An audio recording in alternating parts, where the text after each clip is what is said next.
7 de 10 equipes da Fórmula 1 têm sua sede no Reino Unido. Mesmo a alemã Mercedes não tem nenhuma das suas fábricas na Alemanha para o projeto de Fórmula 1. E a norte-americana Haas também tem um pé lá nas terras da rainha, atualmente do rei. Outras duas têm um pé na Itália, naturalmente a Ferrari e a Racing Bulls, que aproveitou a fábrica da antiga Minardi, e sobra uma, que solitária tem sua sede na Suíça, na cidade de Hinwil, que já teve até o momento 4 pilotos brasileiros, 3 deles estreando a bordo de seus carros, e que teve ainda no volante pilotos campeões como Kimi Raikkonen e Jacques Villeneuve e até, em dado momento, Michael Schumacher. Talvez você já tenha desconfiado, mas é da Sauber que a gente vai contar a história hoje no Splash and Go. Vamos lá!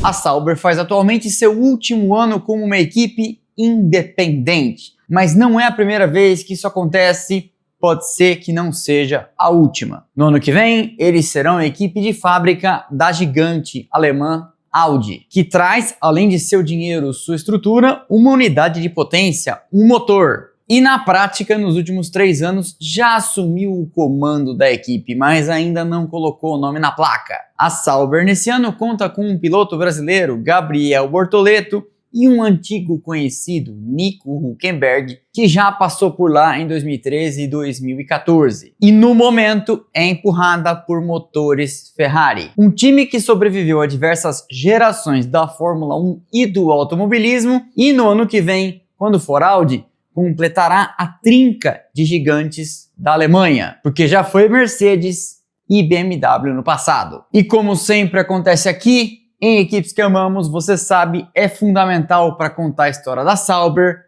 falar um pouco de seu fundador, Peter Paul Sauber. Nascido em outubro de 1943, ele tem a formação de eletricista e vem de uma família que explora o ramo na Suíça de sinais semafóricos. Talvez isso explique, inclusive, o caminho que ele decidiu inicialmente trilhar na sua formação, digamos, acadêmica. Mas ele rapidamente embicou para o ramo dos carros, se não ainda do automobilismo, e foi ser um vendedor de veículos novos e usados. Daí para frente estava aberta a estrada, carros e corridas andam de mãos dadas e ele rapidamente começou a se interessar pela competição. Participou de provas de subida à montanha, algo que no Brasil não é muito comum, mas na Europa e nos Estados Unidos acontece bastante. Correndo, e temos imagens com um Beetle, ou no caso, um Fusca. Depois de comunicar à família oficialmente que não seguiria com os negócios e que seu rumo seria então o das pistas, ele fabrica seu primeiro protótipo, o C de Christine, o nome de sua esposa. Número 1. Peter Sauber, talvez o último dos românticos, batizou todos os seus carros com a inicial da esposa, algo que a Sauber, mesmo hoje já não tendo ele como sócio, leva adiante. O carro de 2025 de Gabriel Bortoleto e Nico Hülkenberg é o C45.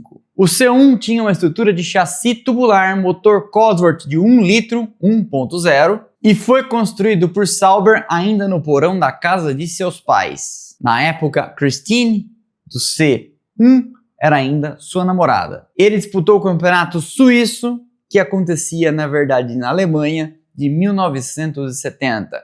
E o carro, nas mãos de outros pilotos, ainda continuou correndo até 1974, quando Friedrich Hürzeler, acho que é assim que fala, editor?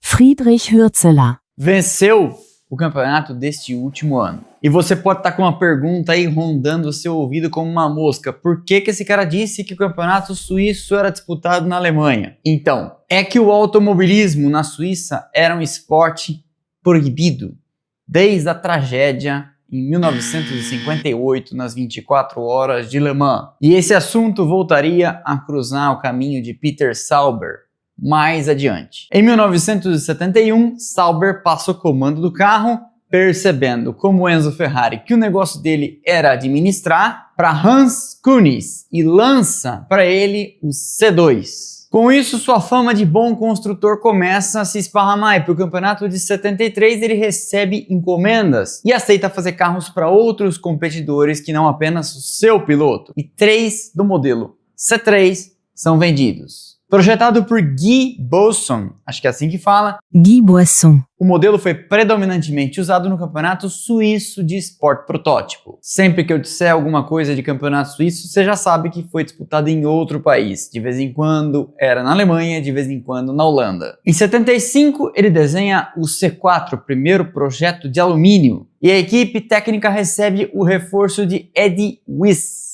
Mas apenas um C4 acaba sendo produzido. O mais bem-sucedido projeto desta fase foi o sucessor, o C5, o primeiro a receber um motor BMW de 2 litros, levando o campeonato Interseries de 76 pelas mãos de Hans Miller. Já era um carro mais parrudo, um projeto mais robusto e por isso se enquadrava na categoria 6 da FIA, podendo com isso participar das 24 horas de Le Mans, que Peter Sauber, claro, aceita, colocando o carro para correr em 77 e 78. E nos 2 anos, o carro chegou a liderar na sua classe, na sua categoria, antes de sofrer um abandono, no caso, 2 abandonos. Em 79, acabava a primeira incursão de Peter Sauber na construção de carros e ele começa a atuar como preparador, como uma equipe que operava garagem, mecânicos, engenheiros, carros feitos por outros, no caso,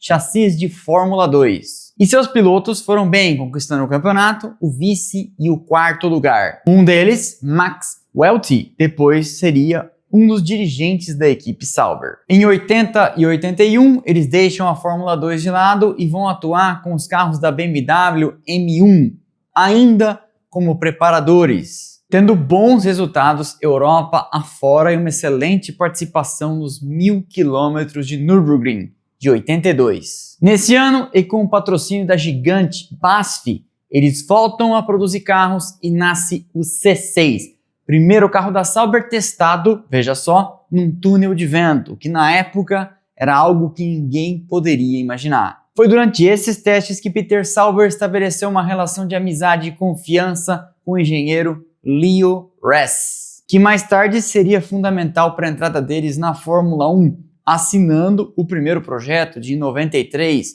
o C12. Mas a gente ainda está longe da Fórmula 1 e muita coisa importante vai acontecer. Depois do C6 vem o C7, primeiro protótipo a disputar o Group C, lendária categoria de Sport Protótipo, a elite das provas de endurance nos anos 80 e começo da década de 90, de que eu já contei a história neste vídeo aqui. O modelo C7 daria continuidade e seria barriga de aluguel para a BMW seguir desenvolvendo um motor, o M88 3.5 litros. E eles deixaram para estrear justamente nas 24 horas de Le Mans de 1983, ano que eu nasci. E o C7 terminou a prova num impressionante 9º lugar. Impressionante para sua estreia, mas talvez mais impressionante ainda, atrás de 8 Porsches 956. O carro apareceria ainda mais uma vez naquele campeonato do Group C de 83, em Fuji, terminando em 10º lugar.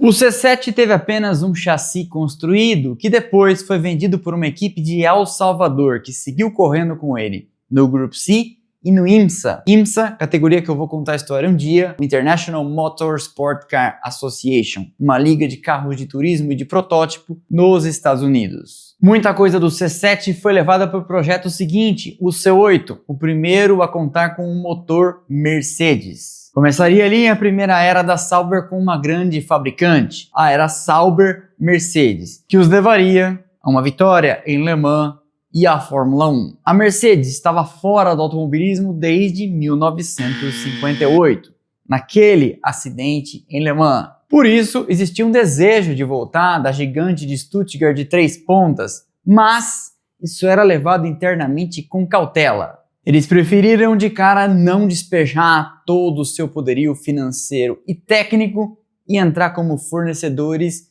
de motor. Até que o modelo M117 de 5 litros V8 tivesse, de fato, maduro. Portanto, de início a equipe era Sauber Mercedes, continuaria com esse nome até o fim da passagem deles pelo Grupo C, mas depois as coisas iam ficar mais para Mercedes Sauber. A Mercedes procura Peter Sauber e diz: desenvolva para mim um chassi para acomodar esse motor que ainda estamos desenvolvendo, eu ajudo a pagar as despesas, você fica com o nome e leva a operação adiante. Embora o C8 fosse uma evolução do C7, muita coisa teve que mudar para acomodar um motor completamente diferente na traseira, já que o carro anterior tinha sido feito por um propulsor da BMW. Na estreia da parceria, nas 24 horas de Le Mans de 1985, eles classificam o carro em 17º lugar. Mais um acidente com John Nielsen em plena reta Mulsanne, que na época não tinha chicanes, acabou danificando o carro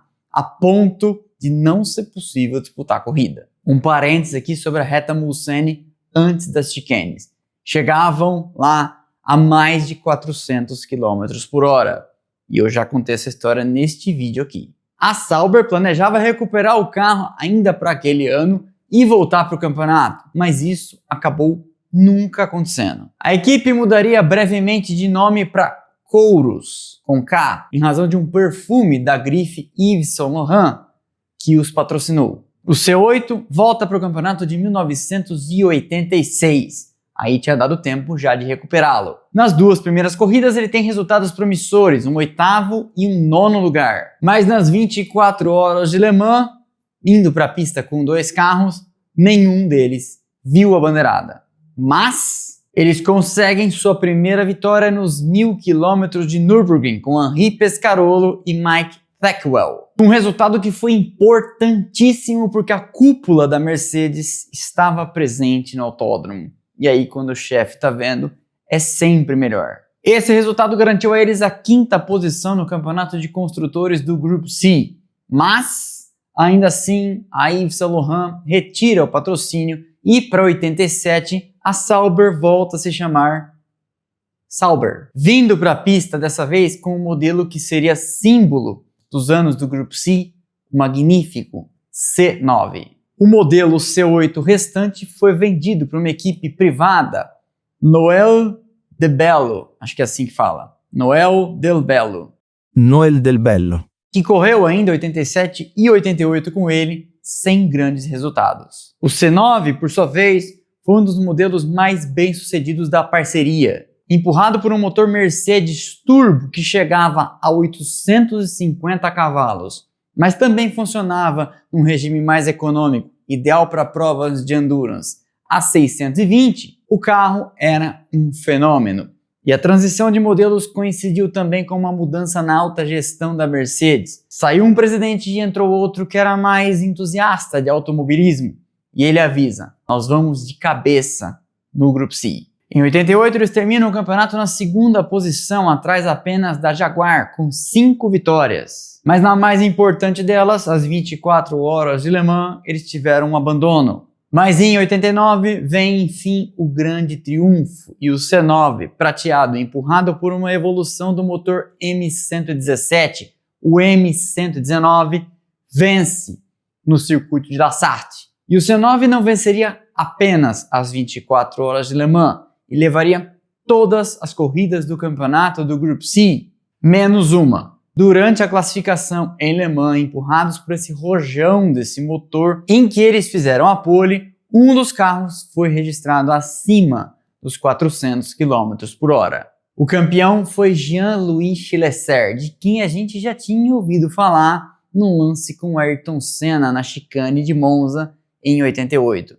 Chilesser a bordo de uma Williams. Não era mau piloto. A Mercedes estava de volta e não ia parar por aí. E eles conquistam também o campeonato de 1990. E pensando na Fórmula 1, começam a colocar de pé um programa de jovens pilotos. Porque Mauro Baldi tinha 36 anos, Chilesser tinha 42.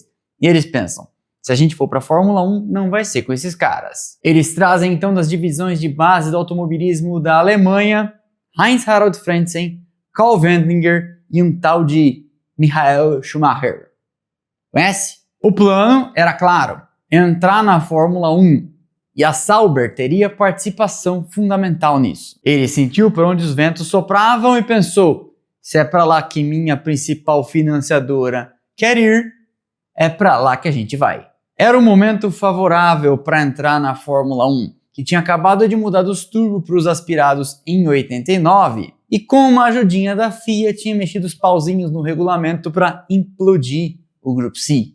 Já contei essa história no vídeo sobre a categoria. O interesse pela Fórmula 1 foi tão grande nesse período que em algum momento entre 89 e 92, Subaru, Porsche, Lamborghini, além da BMW que estava de olho, chegou a encomendar um carro para o escritório de projetos Syntec, e a Mercedes, todo mundo pensava seriamente em ir correr na categoria de Tio Bernie. E nesse período turbulento, várias equipes acabaram fechando as portas porque os custos começaram a subir.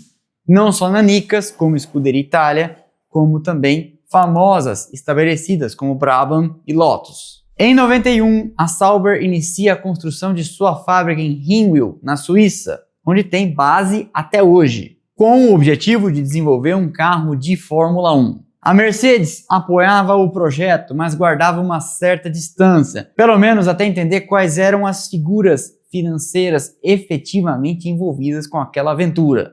Peter Sauber ia na frente como um construtor independente, mas desde cedo ficou clara a participação da Mercedes, inclusive estampada no carro quando ele estreou em 93, Concept by Mercedes-Benz. A equipe teria um motor V10 feito pela Ilmor, de Mario Illen e Paul Morgan, na junção dos dois nomes, que depois seria absorvida pela Mercedes, a gente sabe, e de uma certa forma é a fábrica da Mercedes em Brixworth, na Inglaterra, a HPP, High Performance Powertrains. O modelo C12 seria projetado por Harvey Postlewaite, com passagem pela Ferrari, e que fez o Tyrrell 019, aquele com o nariz alto, e por Leo Ress, aquele que eu falei que teria participação importante neste primeiro carro. Os primeiros testes aconteceram em setembro de 1992 com Karl Wendlinger ao volante. A estreia da Sauber aconteceu em 14 de março de 1993 em Kyalami, na África do Sul, com um impressionante quinto lugar de J.J. Leto. Seria um bom ano e eles terminariam com 12 pontos no campeonato de construtores. Sétimo lugar. Nada mal para um primeiro ano. O desempenho promissor fez a Mercedes preferir rasgar a fantasia e entrar de cabeça.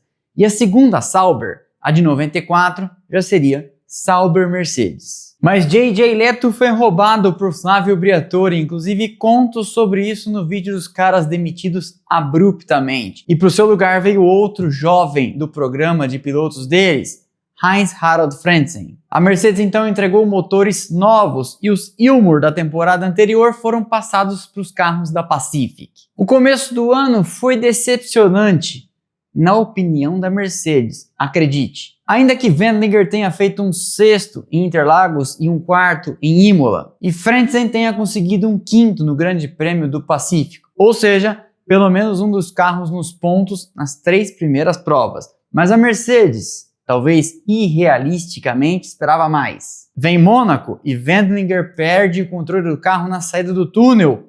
Tem um acidente tenebroso, fica vários dias em coma e a equipe não participa com nenhum dos dois carros. Na etapa seguinte, na Espanha, só Frentzen alinha, apenas uma Sauber na pista e o alemão Wendlinger é substituído por Andrea de Césares, que abandona no Canadá, mas conseguiria um sexto lugar em Manicur. Nesse mesmo dia, Frentzen foi quarto. E o alemão ainda faria mais 2 sextos lugares, em Jerez de la Frontera e em Suzuka. Resultado, os mesmos 12 pontos, só que uma posição abaixo na tabela. Oitavo no lugar de sétimo. E aí, a Mercedes, que já estava em conversas com a McLaren de Ron Dennis desde o começo do ano, avisa: vou fornecer meu motor apenas para uma equipe, e não será Sauber. Ron Dennis, desde a saída da Honda no final de 92, procurava um fabricante de peso para ajudar a McLaren. Tinha tentado a sorte com a Peugeot em 94, não deu certo e queria uma fabricante com dinheiro e estrutura para ser sua sócia por vários anos. e encontrou na Mercedes a parceira necessária. Só que aí, a Sauber ficou a pé. Quer dizer, nem tanto, porque a Benetton consegue um acordo de fornecimento de motores com a Renault. Eu já contei essa malandragem de Flávio Briatore neste vídeo aqui. E aí cede para a Sauber o seu acordo de equipe de fábrica com a Ford Cosworth, passando para eles motores que, ok, não eram os melhores, mas tinham feito um bom ano em 94. Terminava ali a aliança com a Mercedes e a Sauber ficaria uns bons anos sozinha, contando com motores cliente. Mas a temporada de 95 marcaria uma nova aliança, dessa vez com uma fabricante de energéticos austríaco, de um tal de Dietrich Mateschitz, de quem a gente ouviria falar um pouquinho no futuro. E eu lembro, aos 12 anos de idade, assistindo o Grande Prêmio do Brasil, primeira etapa daquele campeonato, e pensando, o que é esse Red Bull escrito na traseira desse carro?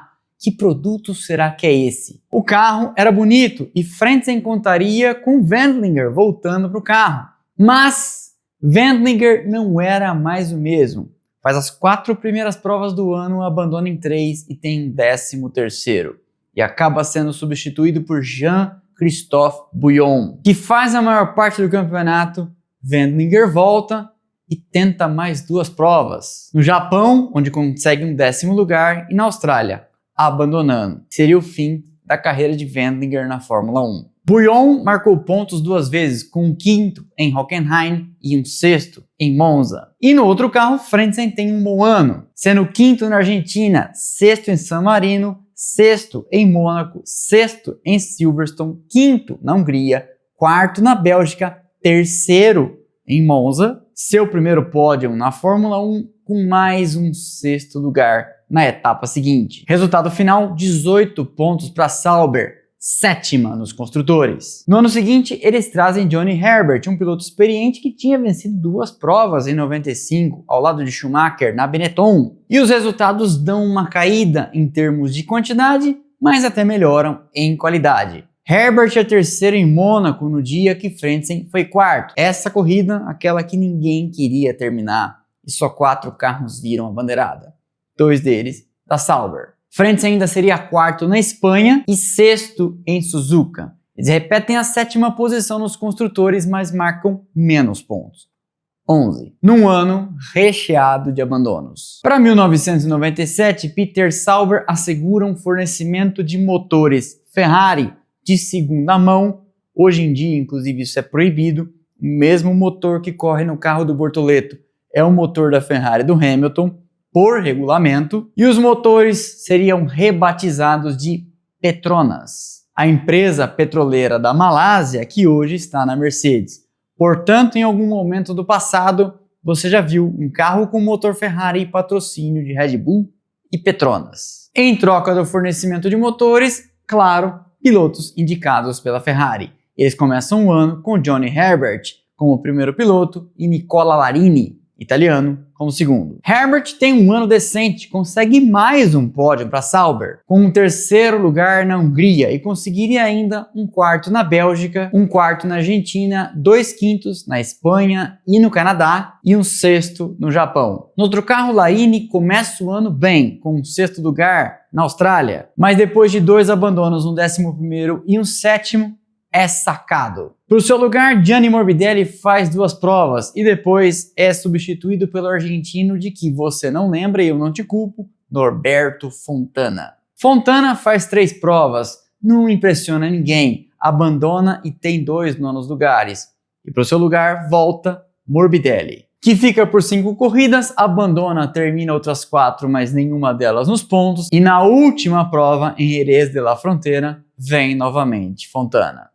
Mas não faz nada. A Sauber começaria a receber aporte financeiro cada vez maior da Red Bull, que começa a comprar participação acionária da equipe. E isso levaria a um curto-circuito. A gente já fala disso. Mas antes, a equipe recebe seu primeiro brasileiro, Pedro Paulo Diniz, que faria dupla com Jean Alesi em 1999. Alesi já tinha corrido por lá em 98 ao lado de Johnny Herbert, em que eles conseguem um 6º lugar nos construtores com mirrados 10 pontos. E em 99 eles conseguiriam 5 6º lugares, 3 para o brasileiro, 2 para a Alesi, 5 pontos no total, 8º nos construtores. Em 2000, Diniz continua, a Alesi sai e vem para o seu lugar Mika Salo. Mas aí o brasileiro já não tem um ano tão bom e os pontos todos acabam sendo de Salo. 6 no total, 8ª posição para a equipe. Só que aí, em 2001, Peter Sauber sente o cheiro de uma estrela e traz direto do campeonato inglês da Fórmula Renault, Kimi Matthias Raikkonen. E esse cara apavoraria no seu primeiro ano. Mas Raikkonen tinha pouquíssima experiência com carros, tendo pulado muito rapidamente do kart para a Fórmula 1. Não tinha feito nem 25 provas. E não havendo regras objetivas para a concessão da superlicença, um baita bafafá se instala. Max Mosley, presidente da federação de então, vai a público dizer que era contra e acaba dando ao finlandês uma superlicença provisória. Se ele aprontasse alguma coisa nas 3 primeiras corridas, ia perder a CNH da Fórmula 1. E Raikkonen aprontou alguma coisa. No caso, nada de ruim. Ele é 6º na sua corrida de estreia em Albert Park, no dia que seu companheiro Nick Heidfeld foi 4º, e conseguiria um 4º na Áustria, um 4º na França e um 5º na Inglaterra, além de excelentes posições de classificação. Resultados esses que, somados aos de Heidfeld, um pódio no Brasil e 6º lugares na Espanha, na França, na Alemanha, na Hungria e nos Estados Unidos, levaram a equipe, veja bem, ao 4º lugar nos construtores com 21 pontos. Era até ali o menor resultado da Sauber, mas o fim da temporada de 2001 teria um gosto bem amargo para o dono da equipe, porque Ron Dennis roubaria Kimi Raikkonen, que tinha uma cláusula meio frouxa no seu contrato, dizendo que se ele recebesse uma proposta financeiramente vantajosa de uma das 3 principais equipes do grid, ou a Sauber igualava a grana, ou ele estava livre. E Peter Sauber ficou pistola com a McLaren, que, sendo sócia, veja só como a vida é, da Mercedes, tinha um caminhão de dinheiro e levou Weissman, o Homem de Gelo. E ele ficou então duplamente pistola porque tinha comprado uma briga séria no começo de 2001 com a Red Bull, que não queria Raikkonen no carro, queria colocar um piloto do seu programa de jovens pilotos, o brasileiro Henrique Bernoldi. Bernoldi vinha sendo trazido pela Red Bull e preparado para a Fórmula 1. Tinha fama de veloz, tinha resultados e a Sauber era seu destino, pelo menos na cabeça da Red Bull. Mas Peter Sauber bateu o pé e aí Helmut Marko e Dietrich Mateschitz resolvem então romper a parceria e a Red Bull começa a vender para Peter Sauber à força as ações que tinha na equipe. Por isso, Sauber não ficou pistola com Ron Dennis por apenas um motivo, e sim por 2, já que tinha perdido um sócio importante e com muita grana, por causa de um piloto que ele pôde aproveitar por apenas um ano.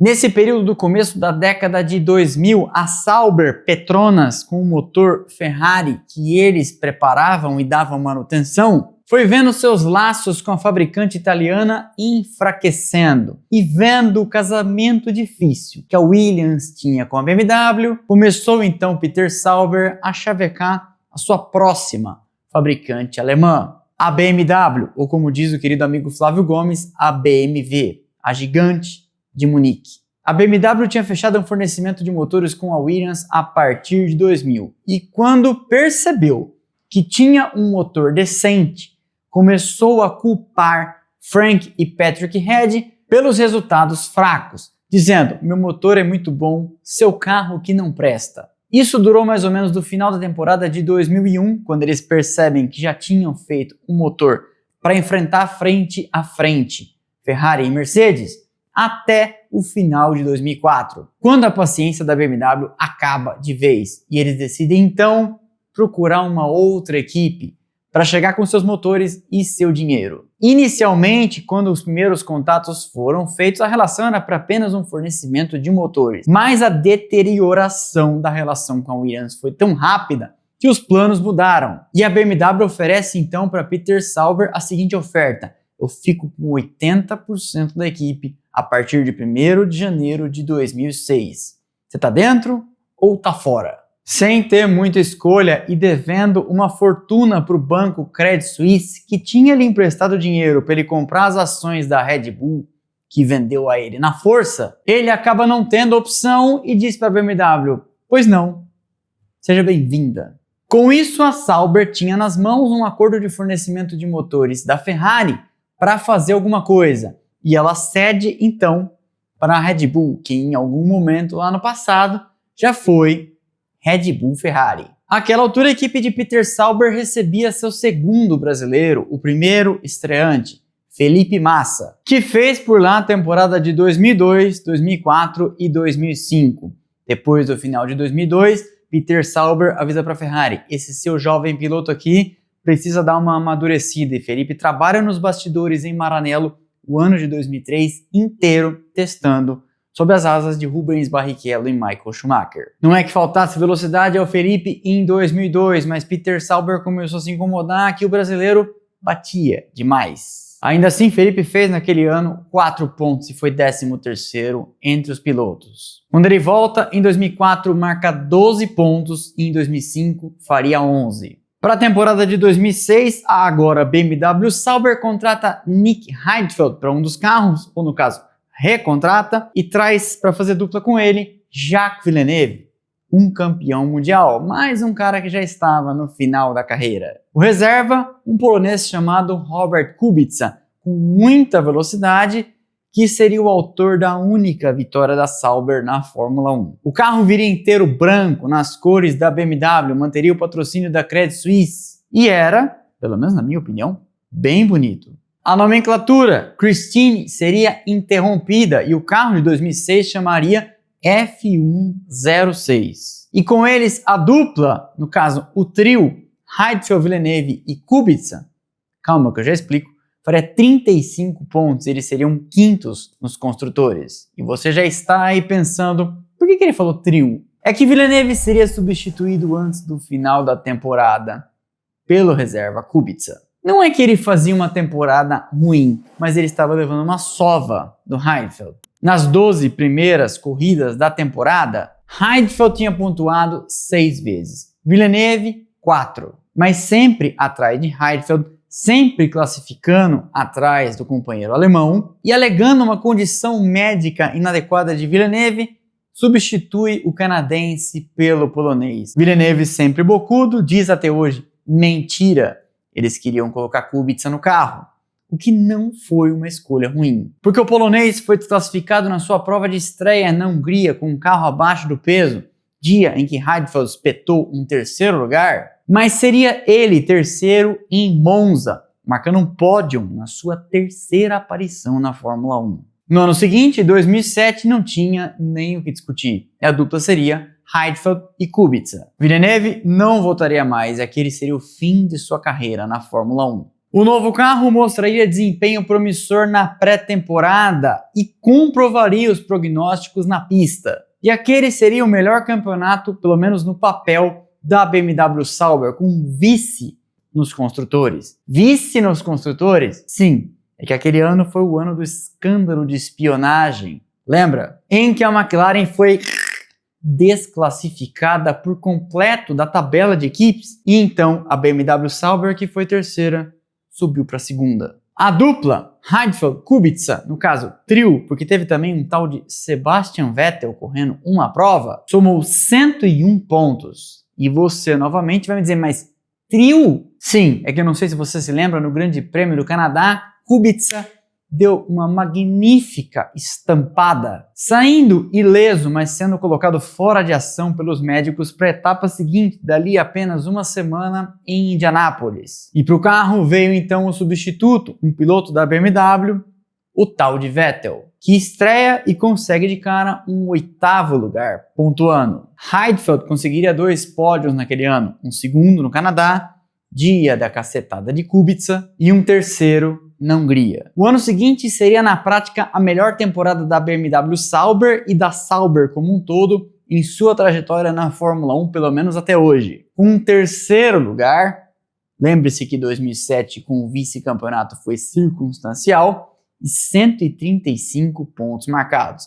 Mas mais do que isso, no Canadá, Um ano depois de sobreviver a um acidente tenebroso, Kubica venceria a única prova da Sauber em sua passagem pela Fórmula 1 e sua única também. E não apenas isso, porque seriam primeiro e segundo com Heidfeld, fechando a dobradinha. Kubica sairia do Canadá como líder do campeonato numa disputa acirrada entre Hamilton e Felipe Massa. E aí, num lance que já contei nesta pequena grande história aqui, a equipe decide, depois de batida a meta de vencer uma corrida, vamos focar no novo projeto de 2009, porque viria uma grande mudança de regulamento. E Kubica, então, vai vendo suas chances de disputar o título derretendo.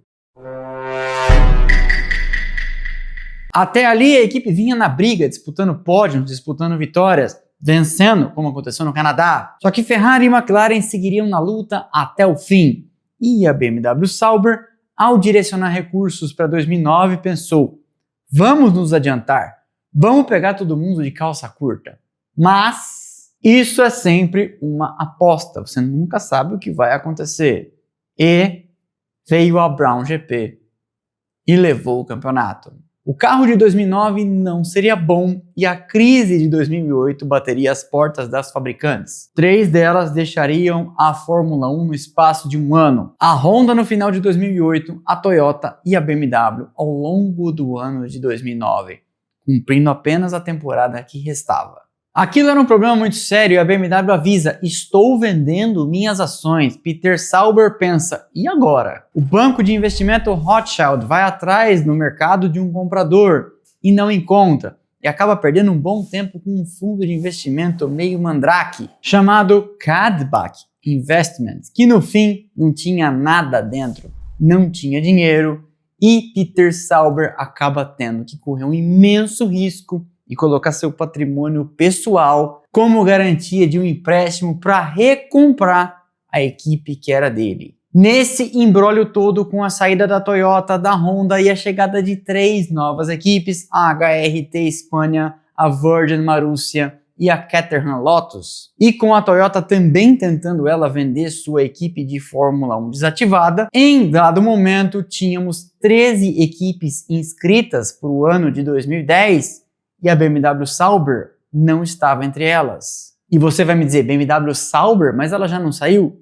Calma. O que aconteceu acabou sendo, para garantir a participação na grana da Fórmula 1 no ano seguinte, o nome BMW teve que ser levado adiante, o que criou uma figura bizarra: BMW Sauber, motor Ferrari. Sim, isso aconteceu. Com a saída da Toyota e a BMW permanecendo, a Sauber, então, topando ser BMW, pôde correr e 12 equipes estiveram no grid de 2010. No carro, Kamui Kobayashi, um piloto da Toyota que tinha estreado muito bem nas 2 últimas provas do ano anterior, substituindo o acidentado Timo Glock, e Pedro de la Rosa. A Sauber voltava a ser independente, voltava a ter motores Ferrari e voltava a denominar seus carros C e o número. E o modelo seria o C30, respeitando a cronologia e pulando os anos como BMW. Foram 44 pontos em um 8º lugar nos construtores. Em 2011, estreia um protegido da Ferrari. Sim, ele era um piloto da Ferrari, o mexicano Sérgio Pérez, trazendo grana de patrocinadores de seu país e um excelente desempenho. Lembre-se, Pérez no começo da carreira era muito bom. A equipe sobe uma posição, é 7ª nos construtores com os mesmos 44 pontos. Mas o melhor ainda estava por vir, em 2012. Porque naquele ano, a dupla Pérez-Kobayashi faz um trabalho magnífico e eles somam 126 pontos. Com o 6º lugar nos construtores e a Sauber quase vence mais uma corrida, na Malásia, quando Pérez liderava e acaba cometendo um erro não forçado, sozinho, e entrega a vitória de bandeja para Fernando Alonso. Na época, muita gente estranhou, porque era uma equipe com motores Ferrari, com um piloto Ferrari ao volante, errando para favorecer um piloto Ferrari. Deixo por conta dos conspiracionistas. O C31 revelou-se um excelente carro e com ele Kamui Kobayashi foi 3º em Suzuka, numa festa danada dos japoneses. Pérez também tinha sido terceiro no Japão, além do segundo lugar muito esquisito na Malásia, e nas 20 provas daquele ano, em 13, pelo menos um dos carros da Sauber pontuou. Mas seria também um tombo para 2013. Pérez foi levado embora para correr na McLaren. Kobayashi foi chamado para correr na Caterham. E James Key, que tinha feito o excelente carro de 2012, foi trabalhar na Toro Rosso. Assumem o comando então Nico Hülkenberg e Esteban Gutierrez. Hülkenberg anota a maior parte dos pontos em 10 oportunidades. No total 57 para a equipe, com Gutierrez fechando entre os 10 em apenas uma oportunidade, com o 7º lugar. Nesse dia, em Suzuka, Hülkenberg chegou na frente, foi sexto. Vem então a era híbrida a partir de 2014 e a Sauber toma um tombo, como tomaram todos aqueles que não tinham motores Mercedes. 0 pontos, 10ª posição nos construtores, e a melhor atuação da dupla Adrian Sutil e Esteban Gutierrez foi na estreia, com 11º e 12º, porque dali pra frente foi só para trás. Mas as coisas iam melhorar em 2015 e a dupla Marcus Ericsson e Felipe Nasser novamente leva a Sauber para uma posição interessante. O brasileiro, com apoio do Banco do Brasil, estreia com um excelente 5º lugar na Austrália. Mas isso não conta toda a história. Porque antes do ano começar, a Sauber passa pelo vexame de ter 3 pilotos, 2 carros e um processo judicial. Guido van der Garde, um reserva, move na justiça uma ação para dizer: eu tenho um contrato válido, um dos carros é meu, não me interessa se a equipe assinou com mais pilotos. Ele então embarca para a Austrália, entra no paddock, aparece de macacão e diz: estou pronto para correr. E a Sauber não tinha a menor intenção de dar o carro para ele. Àquela altura, Peter Sauber já não era mais o gestor do dia a dia, e uma, veja bem, advogada tomava conta da gestão, Monisha Kaltenborn. O que aumenta o absurdo, porque ninguém entende como ela deixou uma coisa dessas acontecer. Com medo de ter os bens apreendidos, a Sauber não participa do primeiro nem do segundo treino livre. E aí Bernie Ecclestone entra em campo e fala: gente, não, essa situação ridícula não pode continuar. Sauber, faça um acordo com seu piloto. Um acordo é feito. 12 milhões de dólares. A Sauber corre na Austrália e Nasser faz um excelente 5º lugar. Era o 3º brasileiro pela Sauber, o 2º estreando. Naquele ano, Nasser, note bem, macetaria Marcus Ericsson. E eu posso falar isso porque eu não sou Pacheco. A equipe seria 8ª nos construtores, somando 36 pontos. Nasser faria 27, Ericsson faria 9. Mas as finanças da equipe não iam bem e os 12 milhões de dólares de acordo que eles tiveram que pagar para Guido van der Garde só pioraram a situação. E então, nada disposto a colocar seu patrimônio pessoal em risco novamente, Sauber avisa: eu não coloco mais dinheiro do meu bolso. Monisha Kaltenborn corre então o mercado e encontra o fundo sueco Longball, que tinha dentre os cotistas Finn Rausing, um empresário dono da marca gigante de embalagens Tetra Pak. Só que aí, empresário sueco, piloto sueco, equipe em que ele investe, e de repente, Ericsson começa a andar mais do que Nasser. Sem grana, o carro de 2016 era ruim, não havia como desenvolvê-lo, e Ericsson classificava sistematicamente na frente de Nasser. Mas, como karma pouco é bobagem, os únicos pontos da equipe no ano acabam vindo pelas mãos do brasileiro com um heróico 9º lugar, debaixo de um aguaceiro em Interlagos. A grana dos construtores pela penúltima posição era maior do que a última, e esse dinheiro a mais poderia, num mundo mais feliz, manter Nasser no carro, mas não foi o que aconteceu. O brasileiro encerraria ali sua participação na Fórmula 1 e hoje tem uma carreira magnífica no Endurance. E a Sauber entraria num buraco onde não saiu tecnicamente até hoje. Ela foi 10ª nos construtores em 2017, 8ª em 2018, trazendo uma estrela do programa de pilotos da Ferrari, um tal de Charles Leclerc, que fez dupla com Marcus Ericsson e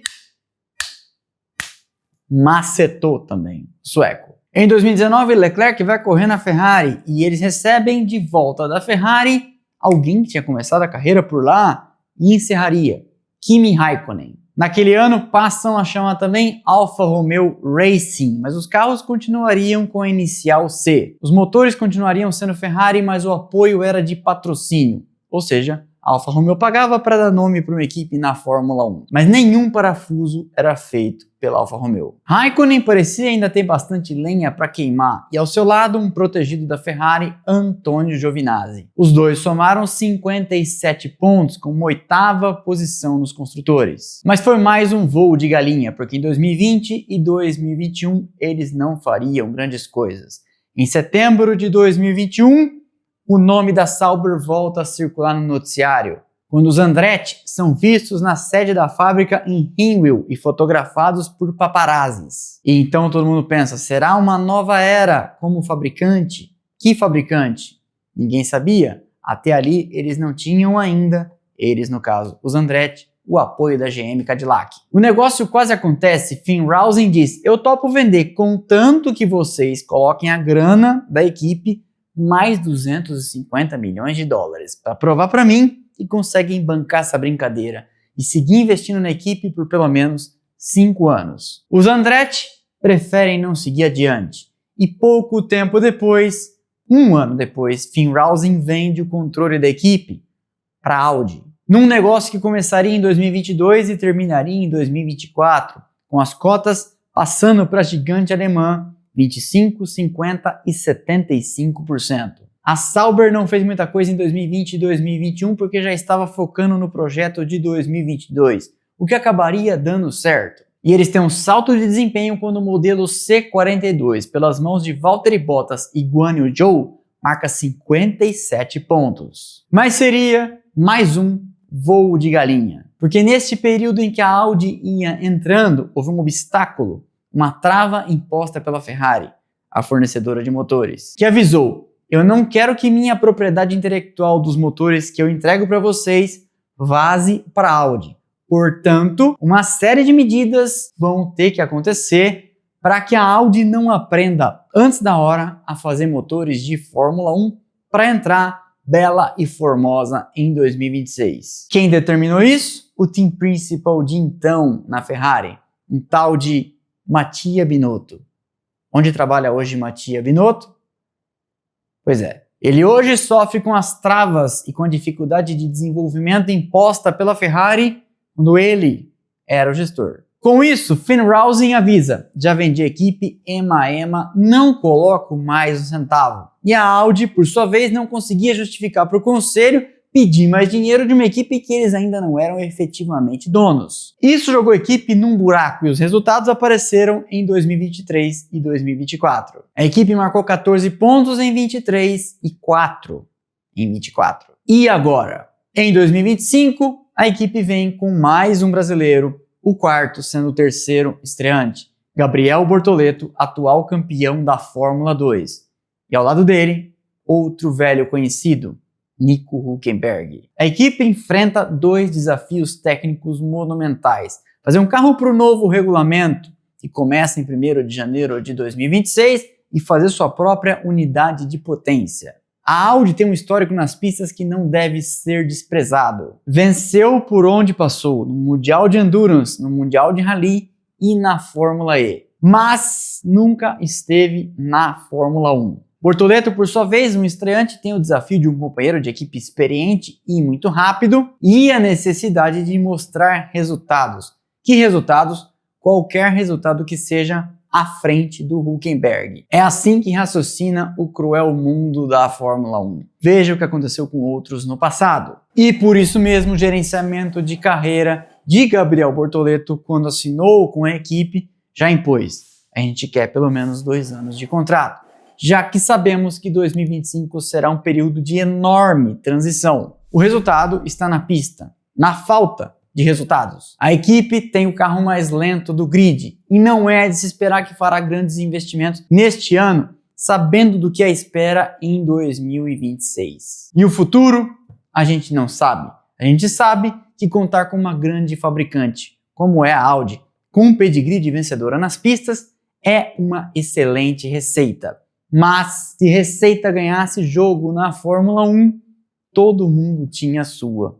e só tem um lugar no topo. Peter Sauber tem hoje 81 anos de idade, não tem mais nenhuma ligação com a equipe, mas de vez em quando aparece no paddock da Fórmula 1, figura muito querida de todos. Sem dúvida, um racer, um cara como nós que gosta de corridas e que soube levar sua equipe adiante e, por que não, vencer no Grupo C, nas 24 horas de Le Mans e também, nem que fosse pelo menos uma vez, na Fórmula 1.